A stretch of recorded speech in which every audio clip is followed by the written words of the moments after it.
की मत्स्य उत्पादन गेल्या वर्षाच्या तुलनेने 2 वर्षात किती झालं? 2023-24 मध्ये एकूण मत्स्य उत्पादन झालं 67,907 मेट्रिक टन. 2024-25 मध्ये 71,303 टन, जवळजवळ 3,396 मेट्रिक टन वाढ झालेली आहे. ड्रोनच्या साहाय्याने मच्छीमारी बेकायदेशीर ज्या होत होत्या त्याला कुठेतरी आळा बसलाय, त्याची नेमकी आकडेवारी काय सांगते? सांगतो. ड्रोनच्या बाबतीत एकूण आपण आतापर्यंत 9 ड्रोनची कार्यवाही आपण 9 जानेवारी 2025 पासून सुरू केली. आतापर्यंत एकूण रत्नागिरी जिल्ह्यात आता मी फक्त आपल्याला ही रत्नागिरी जिल्ह्याची माहिती देत आहे. एकूण 367 अनाधिकृत मासेमारी नौकांवर प्रतिवेदन दाखल करण्यात आलं.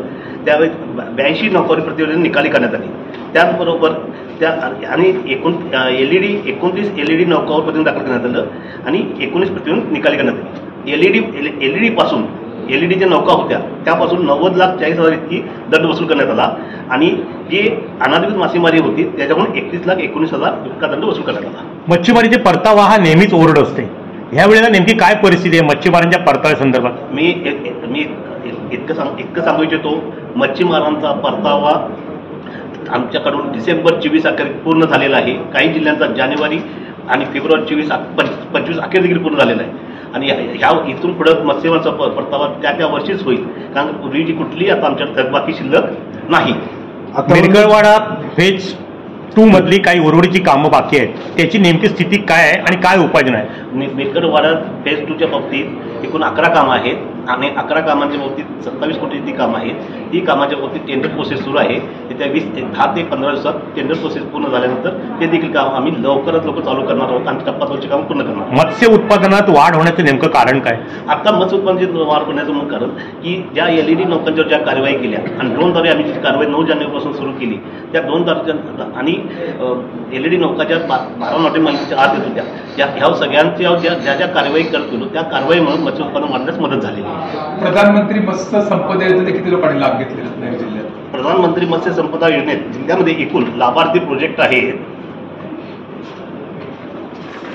लाभार्थी प्रोजेक्ट एकूण 127 प्रकल्प आहेत. त्यातले 84 प्रकल्प माझे पूर्ण झालेले आणि 43 प्रकल्प सुरू आहेत, ती आता ऑनगोईंग पूर्ण होती. एकंदरीत कोकणचा विचार केला तर मत्स्य उत्पादनामध्ये कोकण नेमका कितव्या क्रमांकावर आहे? आता आपण सगळ्या जिल्ह्यांची माहिती टाटा झाल्यानंतर त्या अजून ते गव्हर्नमेंट ऑफ इंडियाने डिक्लेअर केली, त्यानंतर मी आपल्याला सांगू इच्छितो. साहेब, मच्छीमार LED नौका यांच्यावर कारवाईच होत आहे, मात्र मासेमारांच्यासाठी प्रशिक्षण किंवा अशा प्रकारचे काही कार्यक्रम किंवा त्यांनी वेळच्या वेळी रजिस्ट्रेशन किंवा टॅक्स वगैरे भरून याच्यासाठी काही जनजागृती करणार का? बघा, आता सध्या गव्हर्नमेंट ऑफ इंडियानं national fisheries development national digital platform NFDP portal सुरू केलेलं आहे. त्या पोर्टलवर जास्तीत जास्त मच्छीमार व्यवसाय मच्छीमार करणार त्या सर्वांच्या नोंदणी जास्तीत जास्त करावी, जेणेकरून त्या लोकांना त्याचा फायदा होईल. आणि कुठलीही गोष्ट आता NFDP पोर्टलवर केल्यानंतर कुठलीही स्कीम आपल्या स्कीमचा फायदा घ्यायचा आहे. प्रशिक्षण जे NFDP मार्फत जी प्रशिक्षण होती त्या प्रशिक्षणाचा फायदा देखील त्यातून आपल्याला मिळणार आहे आणि ती पण आम्ही तयारी करत आहोत. आणि आता बंदी कालावधीमध्ये आम्ही जास्तीत जास्त यावेळी NFDPची नोंदणी पूर्ण करून घेणार. आता पण आपल्या राज्यामध्ये 2,31,000 इतकी नोंदणी झालेली आहे.